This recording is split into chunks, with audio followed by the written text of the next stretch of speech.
pertanyaan. Yang pertanyaan pertama adalah apa yang kalian ketahui tentang produk dan dari perundang-undangan di Indonesia, mulai dari Kak Titis. Silakan Kak Titis. Produk yaitu produk hukum adalah aturan resmi yang dibuat oleh bangsa yang berwenang.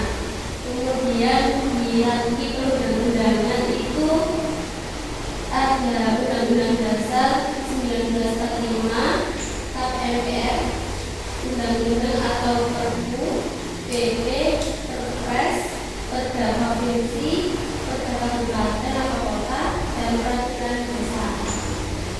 Baik, terima kasih atas jawabannya. Selanjutnya Kak Sinta. Produk hukum adalah hasil dari proses pembentukan hukum yang berupa aturan atau ketentuan tertulis yang mengikat dibuat oleh lembaga yang berwenang. Produk hukum berfungsi sebagai pedoman, pengatur, dan dasar pelaksanaan kehidupan berbangsa dan bernegara.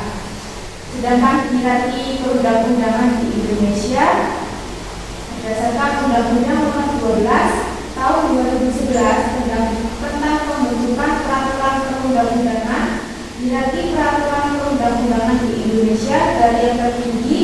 Yang pertama adalah Undang-Undang Dasar 1945, yang kedua Ketetapan Majelis Permusyawaratan Rakyat, yang ketiga Undang-Undang atau Peraturan Pemerintah Pengganti Undang-Undang atau Perpu, yang keempat Peraturan Pemerintah, yang kelima Peraturan Presiden, yang keenam Peraturan Daerah, yang ketujuh Peraturan Desa atau yang setingkat.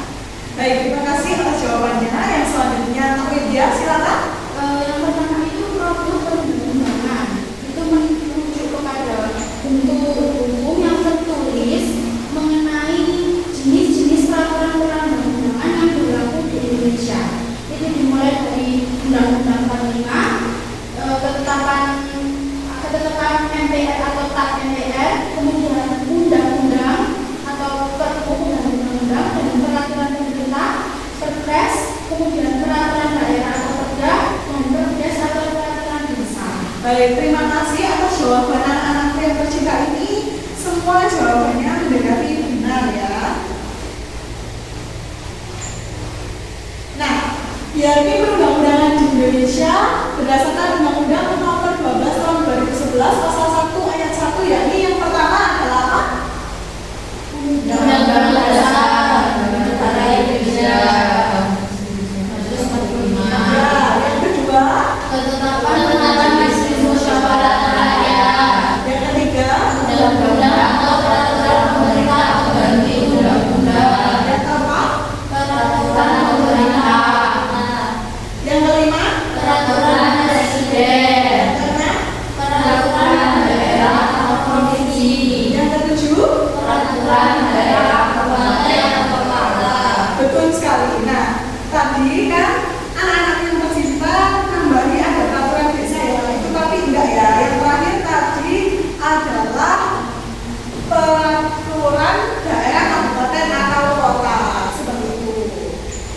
Selanjutnya, pertanyaan yang kedua, mengapa Undang-Undang Dasar 1945 menempati posisi tertinggi dalam hierarki perundang-undangan di Indonesia? Dimulai dari Kak Widya, silakan. Yang pertama alasannya menjadi landasan konstitusional negara, artinya Undang-Undang Negara Republik Indonesia tahun 1945 adalah konstitusi tertulis yang menjadi dasar hukum tertinggi dalam sistem ketaatan Indonesia. Semua peraturan perundang-undangan lainnya harus bersumber dan tidak boleh bertentangan dengan Undang-Undang Dasar. Baik, terima kasih. Selanjutnya, Kak Sinta.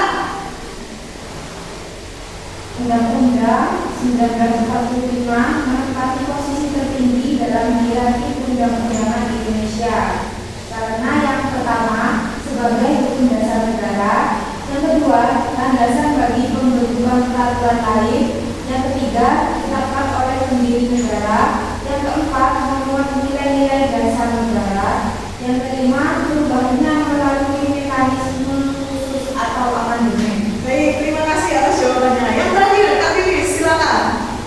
Mengapa Undang-Undang Dasar 1945 menempati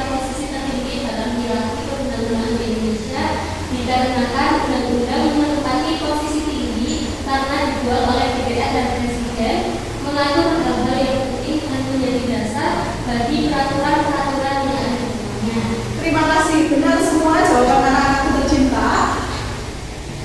Untuk kenapa sih Undang-Undang Dasar 1945 menempati posisi tertinggi dalam hierarki pembangunan di Indonesia? Karena peraturan-peraturan lain itu harus disesuaikan dulu dengan undang-undang.